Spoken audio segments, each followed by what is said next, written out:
Ah, Tony Pacheco casse tous les papeaux de Assalfo. Et Assalfo risque d'être arrêté et jeté dans la prison. Donc, on vous laisse regarder la vidéo pour vous. Likez, commentez et partagez la vidéo massivement. Et plus particulièrement, le président Ibrahim Traoré. Saluer le président Assimi Goïta, donc le président Assimi Goïta Ibrahim Traoré, et le président Tiani, bien entendu, du Niger. J'aimerais tous les saluer. Et réitérer ici encore mon appel de façon solennelle pour leur dire, cher président, cher grand frère, aidez vos petits frères, aidez la Côte d'Ivoire à retrouver, bien entendu, sa paix, aidez la Côte d'Ivoire à retrouver, bien entendu, la démocratie. Parce que les Ivoiriens ne sont pas libres aujourd'hui. Les Ivoiriens sont esclavagisés dans leur propre pays par un individu que j'ai appelé Dramane Ouattara, le père de tous les mutins et de tous les faiseurs de coups d'État en Côte d'Ivoire. Dramane le déstabilisateur. Alors, je sais que Dramane est en train de préparer un dossier. Et en ce sens-là, il m'a présenté à la RTI pour dire que Johnny Pacheco est un déstabilisateur. Donc, on prépare les consciences, on prépare les esprits pour faire croire à l'opinion publique et internationale que Johnny Pacheco est un élément dangereux. Et ils sont en train de monter un dossier pour dire que je serai de connivence avec le président Assimi Goïta, le président Ibrahim Traoré et le général Tiani, d'accord, pour déstabiliser la Côte d'Ivoire. Je le sais. Je le sais. Mais j'aimerais dire, les encagoulés qui disent envoyer, bon, je ne sais pas par quelle alchimie ou par quel miracle, bien entendu, ils vont prendre Johnny Pacheco pour aller avec lui. Mais si procès il devait avoir, le juge lui-même qui allait nous juger, il allait être compétent pour nous juger parce qu'il allait dire que sa cour elle est compétente. Vu que les éléments dont on débat, les éléments dont on discute, doivent être traités à la Cour pénale internationale. Donc il va nous envoyer, nous tous, à la Cour pénale internationale. Et je souhaite qu'on aille directement à la Cour pénale internationale. Donc j'aimerais vous dire, venez nous aider à libérer la Côte d'Ivoire. Et c'est ce que Ouattara ne veut pas attendre. Cet appel-là, il ne veut pas l'attendre. Il dit que j'appelle l'AES à venir déstabiliser mon pays. J'ai réitéré ici encore mon appel. Dramane, il faut enregistrer ça et il faut envoyer à qui tu veux. D'accord? J'appelle ici l'AES à aider les Ivoiriens à retrouver la démocratie, la liberté et bien entendu la joie que tu nous as arrachée. Alors ceci dit, je vais m'adresser ici à un individu que j'ai appelé Assalfo. Je n'ai pas dit Maïs System. Parce que dit Maïs System, ce serait insulté, bien entendu, Goudé, Manaja et Tino. Voilà, donc je ne dirai pas Magic System. Parce que Magic System n'existe pas, en réalité. Magic System, c'est un leurre. Voilà, c'est du mensonge, c'est du pipeau. Il faut que les gens le comprennent. Voilà, donc si on veut parler de Magic System, parlons d'Assalfo. C'est ce qui est réel. Alors, on va parler ici d'Assalfo. Alors, hier, j'étais disant que Assalfo est un Ivoirien authentique.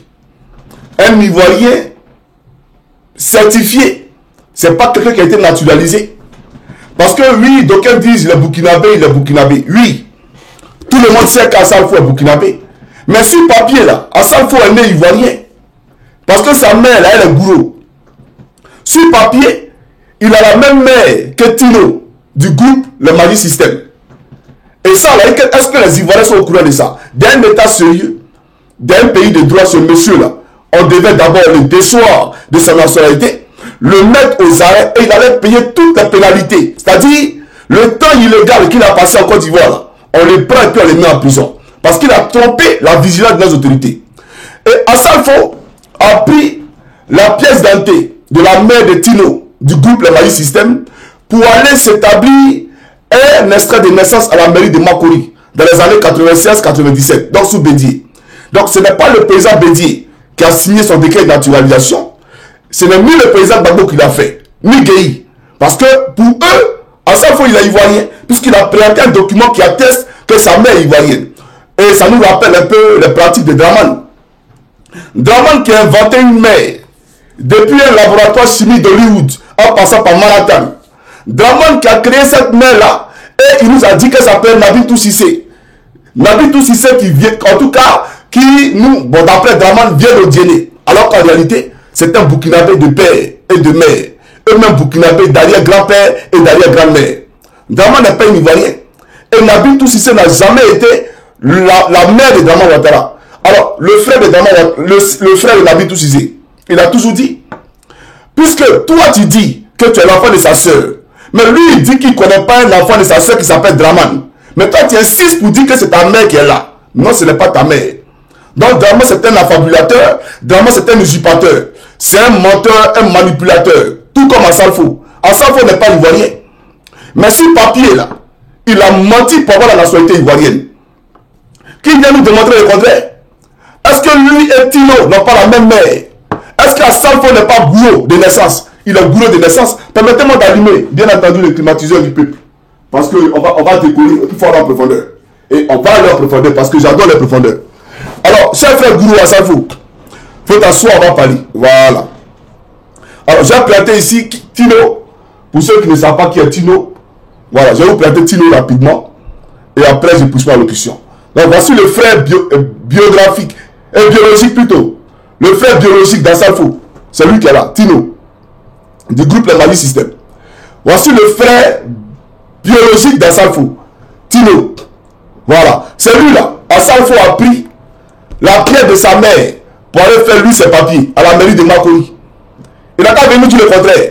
Il a pris les papiers de lui là. Donc lui là, normalement c'est ton frère. Mais aujourd'hui même là, à l'heure où je vous parle, même 100 000 francs dans sa poche, il n'a pas. Lui peut parler d'argent à quelqu'un en Côte d'Ivoire. Même les coxers qui sont dans les rues, ils ont plus d'argent que lui. Lui, il loue maison à Abidjan. Tino là, il loue maison à Abidjan. Goudé Kamalio, la libanaise là, il loue maison à Abidjan. Manager, il loue maison à Abidjan. Même véhicule, mais ils n'ont pas. C'est des crèves l'affaire. Et j'aimerais dire, je ne suis pas ici pour les humilier. Non. Qu'ils m'excusent, eux là, c'est les dommages collatéraux.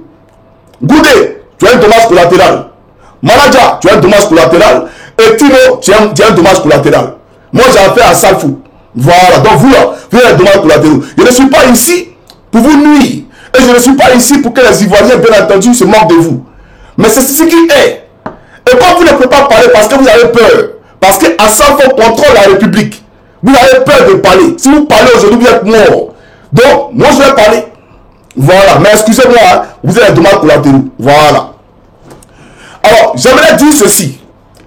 Goudé, Manager et bien entendu Tino, les trois réunis, ils ne peuvent pas avoir 1 million dans leur compte. C'est-à-dire, il n'a pas dit 1 million individuellement. Hein. Vous prenez chacun, cotisez, mettez-vous ensemble, donnez 1 million. Il n'y a pas 1 million. Ils n'ont pas. C'est la misère à la haute échelle. Ça ne va pas chez eux. Et pourtant, on nous a parlé de Magic System. On nous a parlé de Magic System. Hier, quand j'ai fait la vidéo qui a été coupée par, bien entendu, les pirates de la présidence, parce que vous ne savez pas, Ouattara a payé du matériel sophistiqué, modèle FBI, pour espionner la Côte d'Ivoire. Et ce matériel-là, c'est implanté dans la présidence de la République. Voilà. Vous êtes tous sur écoute. J'ai fait une vidéo où j'ai annoncé que Kone Katina était sur écoute, que bientôt ils allaient l'interpeller. Anaki Kobena était sur écoute, qu'ils allaient l'interpeller. Damara Picasso était sur écoute, qu'ils allaient l'interpeller. Est-ce qu'ils n'ont pas interpellé Picasso? Ils l'ont interpellé, non? Pour les autres, ça vient. Voilà. Et au Gadi, c'est lui tout ça. Faites très attention. Tous ceux à qui ils ont demandé de rentrer pour soi-disant parler de la paix et de la réconciliation. Draman n'est pas un réconciliateur. Draman, c'est un chef de guerre. Draman, c'est un truand. Draman, c'est un déstabilisateur. Donc, Draman n'est pas là pour la réconciliation. Donc, tous ceux qui sont rentrés là, sachez une chose. Tôt ou tard, ils vont vous appeler, ils vont vous interpeller. Voilà la réalité. Vous comprenez? Donc, je l'ai dit, aujourd'hui, Picasso là, il sait de quoi je suis en train de parler parce que j'avais averti. Même Michel Gbagbo, elle s'écoute. Je l'ai dit, Michel Gbagbo, elle s'écoute. Vous comprenez? Alors, on va aller plus en profondeur parce qu'on doit aller en profondeur, chers camarades. Donc, notre frère Goulot, Assalfo, a trompé nos autorités sur l'acquisition de la nationalité ivoirienne. C'est vrai ou c'est faux, Assalfo? Là, il est venu partir là. Je ne suis pas en train de mentir, tu le sais très bien. Alors, voici un monsieur qui est l'ambassadeur. Draman a fait de lui ambassadeur de la musique ivoirienne. Pourtant, son niveau intellectuel, c'est zéro. Pas de Sako même qui a fait université. Pas de Sako qui a fait, comment on appelle ça, et quoi, il a fait criminologie. Mais, bon, c'est pas mon ami, donc je ne peux pas savoir ce qu'il a, quelle filière il a étudié, bien entendu, état à l'université. Mais je sais qu'il a un niveau, il a un bagage intellectuel. Pas de Sako. Lui n'est pas ambassadeur de la paix ou bien ambassadeur de la musique ivoirienne. C'est Assalfo qui est ambassadeur de la musique ivoirienne. à son niveau élémentaire, là, lui, l'ambassadeur de la musique ivoirienne. Voilà la réalité sous Draman. Voilà ce que les Ivoiriens vivent sous Draman. Mais parallèlement à cela, il est conseiller de Dominique Novia, la femme d'Alassane Draman Ouattara. Assalfo est conseiller de Dominique Ouattara. Il est conseiller de Idriss Diallo, celui qui a violé Ahmed Bakayoko là, pour le compte, bien entendu, de Tony Brahima Ouattara, donc le président de la FIF. Idriss Diallo, il est conseiller à la FIF, à la Fédération Ivoirienne de Football. Donc il est conseiller de la Première Dame, il est conseiller d'Idriss Diallo, et il est conseiller économique et social en Côte d'Ivoire. Il travaille au conseil économique et social en Côte d'Ivoire. Et tellement qu'il est trop fort, qu'il a tellement de pouvoir, il a pris Aboulaye Ben Badi là, Ben Badi qui est son ami là, il a pris Ben Badi et il a mis au conseil économique et social. On va aller pas à pas, il a planté les photos. Vous allez voir de quoi il s'agit et de quoi Johnny Pacheco est en train de parler ici. Voilà. Alors, Ben Badi, Aboulaye Traoré, dit Ben Badi. On a tous souvenir de Ben Badi. Voilà, vous allez le voir. Et après, je poursuis mon allocution. Voilà. Alors, c'est un Africain pour les Côte d'Ivoire. Voici Assalfo dans l'exercice de ses fonctions. Voilà, le voici dans l'exercice de ses fonctions. TikTok. Assalfo dans l'exercice de ses fonctions. Voilà. Le voici ici, dans l'exercice de ses fonctions. Dans l'exercice de ses fonctions. Je poursuis. Le voici un Ben Badi. Ben Badi, à côté de lui. Vous le voyez, non? Ben Badi. Au Conseil économique et social. Voilà. C'est lui qui a mis Ben Badi là-bas. Voilà. Il a pris Ben Badi, il l'a mis au Conseil économique et social. C'est lui à chaque fois qui fait ça. Et il a un passeport diplomatique en Côte d'Ivoire. On ne sait pas ce qu'il fait dans la vie. Mais il a un passeport diplomatique. Vous comprenez? Vous vous souvenez, il y a la Miss, on a parlé de Miss France, qui était venue en Côte d'Ivoire. D'après Ouattara, c'était pour vendre la culture ivoirienne. Lui, c'était pour rendre la Côte d'Ivoire un pays attractif sur le plan touristique. D'accord? Donc on a fait venir la Miss Côte d'Ivoire. Un pays poussiéreux. Un pays où il y a la famine, la misère. Allez à Gagnois, on va voir si vous parlez de tourisme. Pourquoi vous n'avez pas envoyé la Miss à Gagnois? Envoyez-les à Gagnois. Même dans mon village à Daliguepa. Envoyez-les à Daliguepa. Parce que c'est un village touristique. Tellement les gens cherchent à manger. C'est-à-dire que la Miss allait tellement choquer. Elle allait faire vraiment c'est du tourisme. Parce que les gens qui ne gagnent pas à manger, on peut faire de l'art avec, on peut faire un film pour raconter leur vie. Vous comprenez? Leur vie pitoyable. Donc c'est pour dire, c'est Assalfo qui allait négocier le marché avec Miss France, d'accord, pour faire venir Miss France en Côte d'Ivoire. C'est lui. Tout ça là pour le lobbying d'Alassane Draman Ouattara. Pour le lobbying d'Alassane Draman Ouattara. Puisque Macron ne veut pas de Ouattara, Macron ne veut pas d'un 4e mandat en Côte d'Ivoire. Macron ne veut pas. Mais Assalfo allait prendre des Miss pour les envoyer en Côte d'Ivoire. Faisant croire à la France, d'accord, que effectivement Ouattara va sauvegarder les intérêts français. Ouattara est pour les intérêts français. La preuve, on a organisé Miss France en Côte d'Ivoire ici. Elles sont venues faire les présélections en Côte d'Ivoire ici. Vous comprenez? C'est lui qui est encore devant.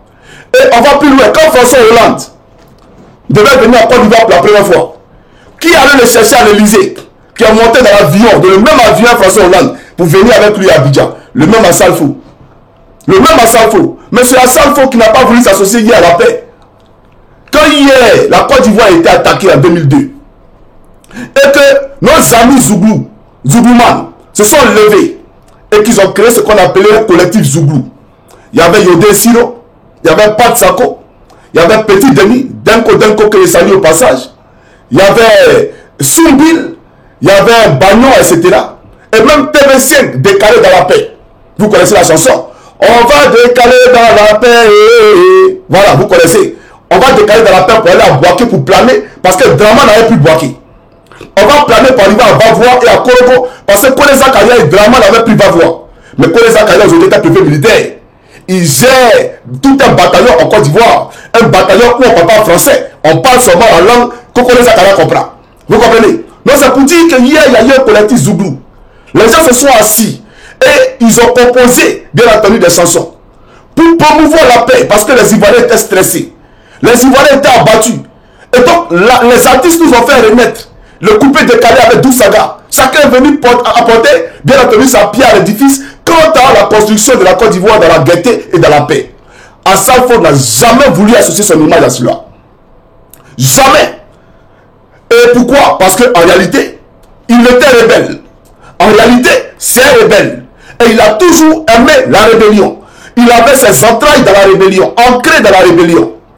Et l'ironie du sort, c'est que, chers camarades, voici un monsieur qui était ami à Chablé Goudé. Qui était ami à Chablé Goudé.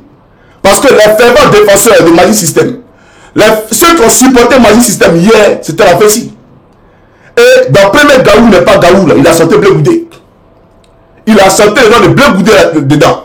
Donc, quand Assalfo a fait sortir Magic System, et comment on appelle ça, premier Gaou, avec Tino, Goudé, Manager, et comment on appelle ça, Tino, Manager, et Goudé, qui sont les dommages collatéraux, je précise, hein. Ils ont passé des nuits blanches. Ils sont même allés voir David Taïro. David Taïro a témoigné, on a tous écouté. D'accord? C'est pas Assalfo seul qui a écrit ça. Mais il voulait avoir lui seul les droits d'auteur sur la chanson Premier Gaou. Il voulait lui seul avoir les droits d'auteur. C'est-à-dire, Goudé, Tino et Manaja. C'est pas les chansons, c'est la chanson d'Assalfo. Et donc, Angelo Kabila, qui était le producteur, a dit non, il n'est pas d'accord. Parce que pour lui et tous, il doit être sur le même pied d'égalité. Donc, il allait voir Charles Blé Goudé pour lui expliquer. Blé Goudé a donné raison à Kabila. Assalfo est fâché, il a commencé à bouder Charles Blé Goudé. Alors que c'est le même Blé Goudé qui lui a permis d'avoir la maison qui est aujourd'hui, qu'il appelle Gaou Production, là, Fondation Gaou Magic System, là. Derrière ce côté-là, c'est là-bas qu'il habitait avant. Mais comment il a acquis cette maison-là? Ça aussi, il faut expliquer aux Ivoiriens. L'ancien propriétaire de la maison avait des problèmes avec le fisc, c'est-à-dire avec les impôts. Et donc, les impôts ont confisqué ses biens. Et ils ont procédé à ce qu'on a appelé une vente aux enchères. Et c'est comme ça, par l'autrisme de Chablé Goudé, Blé Goudé va l'aider pour payer cette maison-là à 40 millions de francs CFA à l'époque. Et c'est comme ça qu'il déménage dans cet endroit-là. Mais quand Blé Goudé achetait la maison, c'était pour le groupe Magic System. Ce n'était pas pour lui, c'était pour le groupe Magic System. Mais il va y habiter seul. À quoi que ses camarades ont été envoûtés? À quoi que les autres ont peur de lui? Je ne comprends pas. Moi, je ne comprends pas. Mais aujourd'hui, je vous parle. Il a déménagé parce que là-bas, là, la villa est tellement grande, mais il n'avait pas. C'est devenu sa fondation. D'accord? Assalfo a établi domicile désormais à la Rivera 2, cité à Labra. La cité à Labra. Il n'est pas loin d'Adjoumani. Mais comparé à lui, la maison d'Adjoumani, là, c'est un trou de là. Comparé à lui, la maison d'Adjoumani, c'est un taudis. Parce que la maison d'Assalfo, là, c'est un château, un palace. Vous comprenez? Et qui a acheté ça pour lui? Dominique Novia, la femme d'Alassane Draman Ouattara. Elle a acheté la maison pour lui donner. Mais j'aimerais dire à Dominique Novia, il n'y a pas de Sako qui est là. Pourquoi tu ne paies pas maison pour lui donner? Il y a les Syriens qui sont là. Pourquoi vous ne payez pas maison pour les donner? Il y a, comment on appelle ça, Fitini, qui est là, Soumbil. Tous ces artistes Zougou là, même les sociaux là même, dans Magic System là, il y a Tino, il y a Goudé, il y a Manaja. Pourquoi tu ne payes pas maison pour les donner? Mais c'est à ça qu'il faut permettre d'habiter à la Rivera, à Labra, avec tous les riches du pays. Et elle prend l'argent du pays dans les caisses de l'État pour acheter une maison pour Assalfo à la cité à Labra. Et les gens trouvent que c'est normal. Quand on va parler, on est en vie privée. Il n'y a pas de vie privée en politique. Oui, parce que Bill Gates là, non pas Bill Gates, Bill Clinton. Mais ce qui a terminé l'image de Bill Clinton, mais c'est parce que il y a eu un scandale sexuel entre lui et sa secrétaire.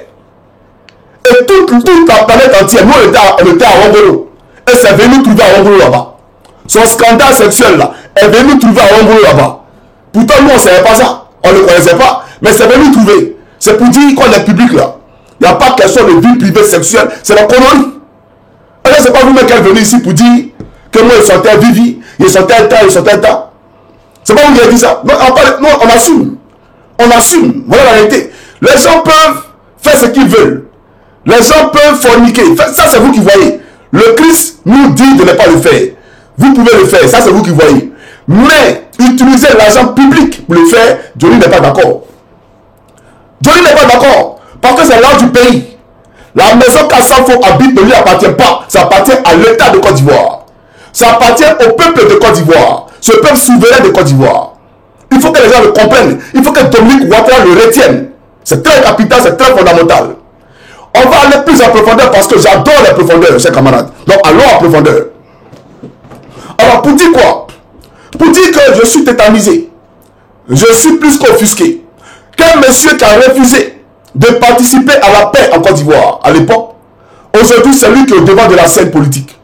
Un monsieur qui nous a dit qu'il ne faisait pas la politique hier, aujourd'hui il est au devant de la scène politique. Pourquoi? Parce qu'en réalité, il était un espion auprès de Chablé Goudé pour rapporter les faits en temps et en heure et en seconde. Bien entendu, Abdraman Ouattara le faisait le coup d'État.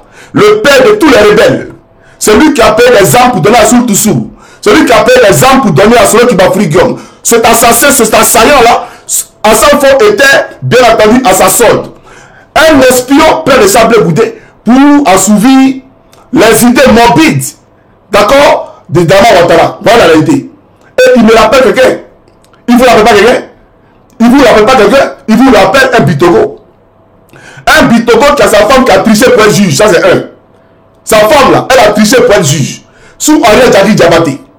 Djagi Diabaté s'est opposé. Et ils ont dit à Djagi Diabaté, il faut le laisser. C'est la rébellion. C'est le même mouvement. Donc il faut suivre. Donc elle a triché pour être juge. C'est vrai ou c'est faux? Mais c'est celle-là qui a triché pour être juge là. C'est elle encore qui est assise sur les dossiers des déchets toxiques en Côte d'Ivoire. Donc si votre argent est bloqué, c'est parce que la femme d'Adama Bitogo est assise sur les déchets toxiques. Mais pour dire quoi? Pour dire que Bitogo là, son rôle auprès des Désiré Tagro, c'était quoi? C'était d'espionner la République. C'était un espion. Parce que je vous parlerai de lui. Comment il a fait transiter des armes et des tenues militaires jusqu'à Ouagadougou en passant par la Citaraï. Parce qu'avant il a travaillé à la Citaraï. C'est ça la réalité. Donc je vais vous expliquer le rôle prépondérant qu'il a joué dans la rébellion. Mais ce monsieur était ami à Tagro. Pauvre Tagro. Pauvre Tagro.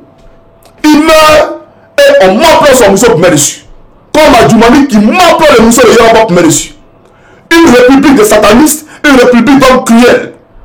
La cruauté n'a pas de nom. La cruauté n'a pas de limite. Ils sont sans cœur, sans pitié.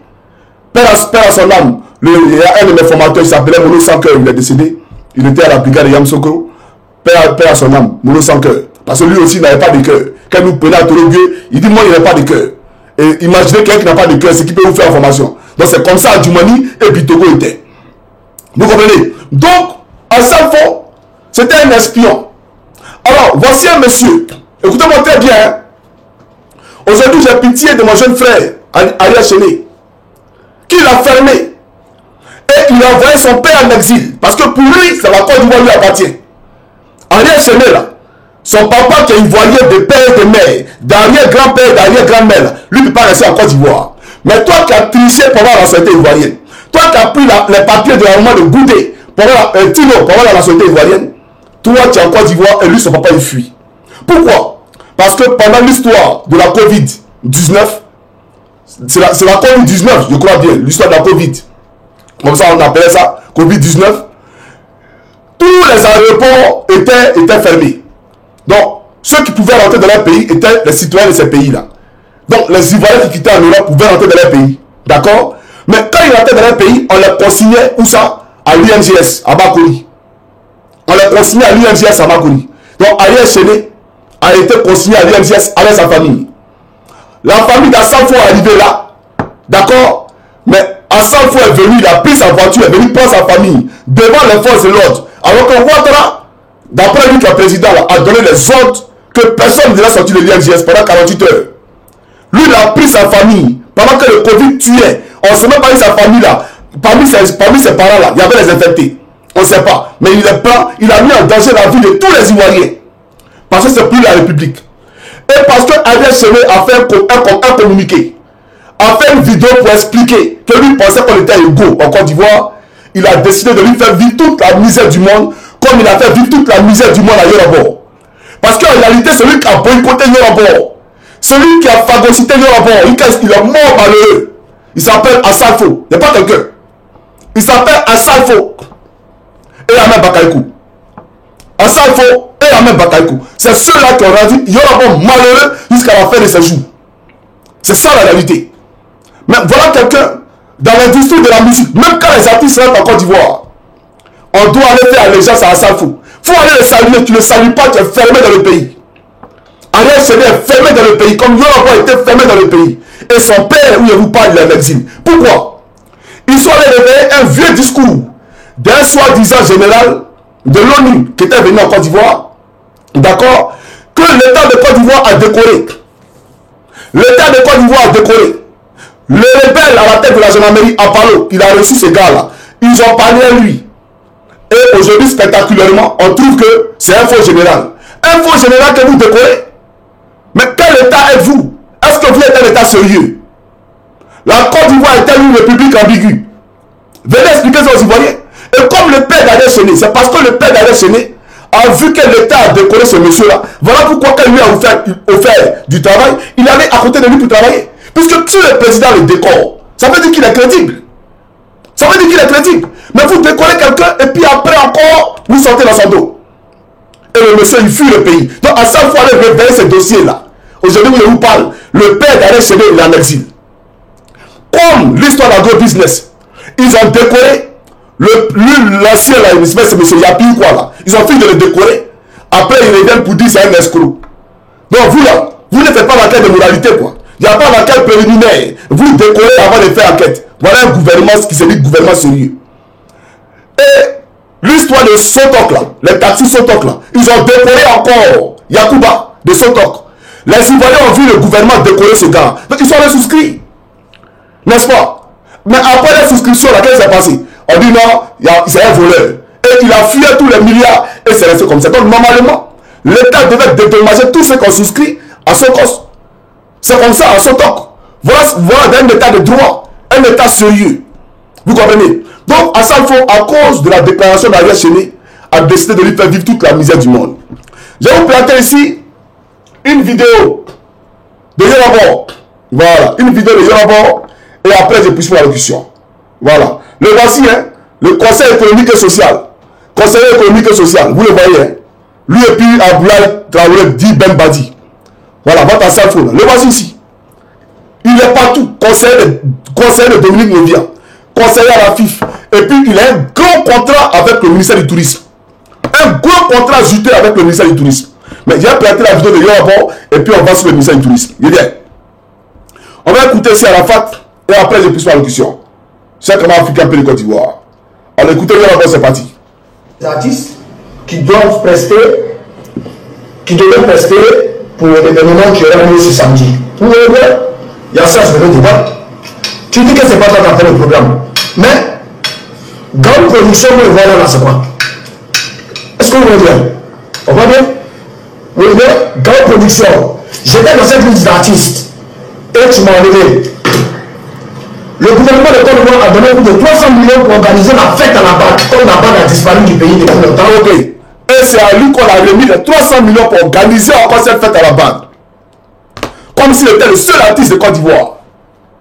Comme s'il était le seul artiste de Côte d'Ivoire. Bilé Didier mec a créé Zouglou là. Lui-même là, il a créé Zouglou là. On le voit en vapeur. Lui, il est invisible à l'œil nu. Aux yeux des dramas, il n'existe pas. Mais c'est lui là, à Sanfo là. C'est lui qui a devenu le père de la musique en Côte d'Ivoire. Vous comprenez? Donc voilà ce qu'il a fait à Yorabo. Yorabo est mort malheureux. Yorabo est mort triste. Il est mort malheureux. C'est un fait. Et il faut en parler. Alors on va à la profondeur parce que j'adore la profondeur. Et il ne faut pas partir en profondeur, chers camarades. Alors pour dire quoi? Il a un gros contrat avec le ministère du Tourisme. Je vous ai dit qu'il a fait venir la Miss avec Saint-Louis Fofana en Côte d'Ivoire. Bon, depuis que les Miss sont venus là, dites-nous. Les touristes qui rentrent en Côte d'Ivoire, montrez-les. Vos touristes qui sont rentrés en Côte d'Ivoire, montrez-les, on voit. Les touristes contribuent à combien de pourcents dans le PIB de Côte d'Ivoire? Montrez-les, on va voir. Quand touristes, Miss France, et on monte plateau. Et on nous parle de bateau de croisière. Un bateau de croisière, que vous ne pouvez même pas, c'est-à-dire que même pour aller visiter l'intérieur du bateau, là, vos militaires moutons, on ne peut pas rentrer à l'intérieur. Parce que si tu montes là, le capitaine va te chasser d'une manière un soulier. Il va laisser ce soulier pour te taper. Que tu dis? De peur que tu te casses dans les toilettes pendant l'Europe. Parce que vous criez là. Vous tous là, vous rêvez d'aller en Europe. Et pourtant, il y a des mélanges en Côte d'Ivoire. Mais vous êtes les premiers à mourir parmi les baleines et les requins dans la Méditerranée. Voilà la réalité. Donc, le bateau de croisière qui est arrivé là, dites-nous l'utilité du bateau de croisière. Et on voit des gens, Draman a fait venir bateau de croisière, mais on peut être borné, il casse ce point-là. On peut être mouton abruti, il casse ce point-là. En Europe ici, quand un bateau de croisière quitte en Finlande pour aller en Allemagne, ça veut dire que les Allemands, là, ils savent à quelle heure le bateau doit atterrir et accoster. Ils savent à quelle heure le bateau doit accoster sur les rives. Et ils ont déjà payé les tickets. Et quand le bateau accoste là, les passagers qui vont en Allemagne ils descendent. Et ceux qui vont en Finlande, ils montent. Et puis le bateau reprend son chemin. Mais vous en Côte d'Ivoire, la ticket où on paye, montrez-nous la station où on paye ticket de bateau de croisière. Et les passagers qui sont rentrés dans les bateaux de croisière pour continuer leur chemin, ça n'existe pas. Et on voit les moutons du NDR. Oh, Draman, on met sur Facebook, bateau de croisière, tous des moutons. Mais à la fois, tu as dit qu'ils ont donné 300 millions à Salfo pour organiser l'événement de la BAD. Vous comprenez? Ok. On va aller plus en profondeur. Chers amis, il est allé à Marseille. Il allait signer un contrat Sublime Côte d'Ivoire à Marseille. Pour que le club marseillais mette sur le maillot Sublime Côte d'Ivoire. Qu'on inscrive sur le maillot Sublime Côte d'Ivoire. C'est lui qui allait faire ce contrat-là à Marseille. Et chaque année,